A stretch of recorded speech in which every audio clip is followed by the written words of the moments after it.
工作室呢個字眼呢，對於我自己嘅創作嚟講，我喺邊度都可以做作品嘅。既然係喺唔同嘅地方都揾到嗰個物料對我有所感受，所以個工作室我嚟寄存自己同埋寄存對我可能有影響或者會創作嘅物料。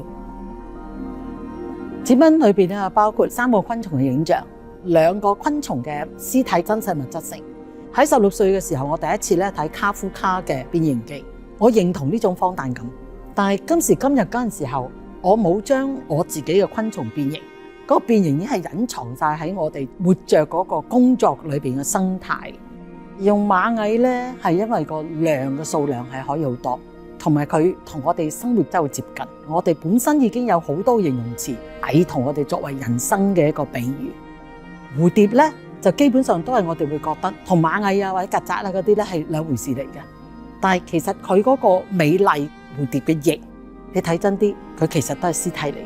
即係我點會睇到美麗，但我哋睇唔到死亡嗰樣嘢。反而重要嘅就係我唔係就咁將啲蟻擺喺度，或者啲蝴蝶擺喺度。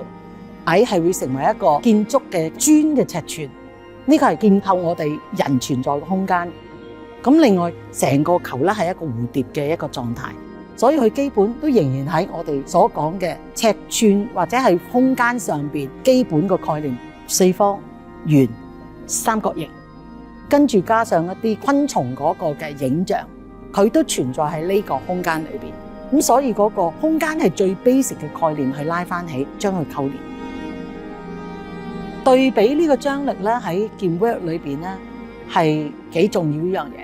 如果假設我哋用一隻好大嘅蟻嘅動畫，但係將佢轉成咗黑白，佢即刻會喺我哋真實空間度抽離咗出嚟。但係真實嘅蟻壓咗一個磚塊嘅形式，你要去睇每一隻真實嘅蟻，其實係困難嘅。咁所以喺睇嗰個部分裏邊咧，佢會有一個好大嘅張力。嗰個張力唔係喺一個視覺上邊即刻會睇到嘅嘢，而係你必須要去進入，而且嗰個張力係流動。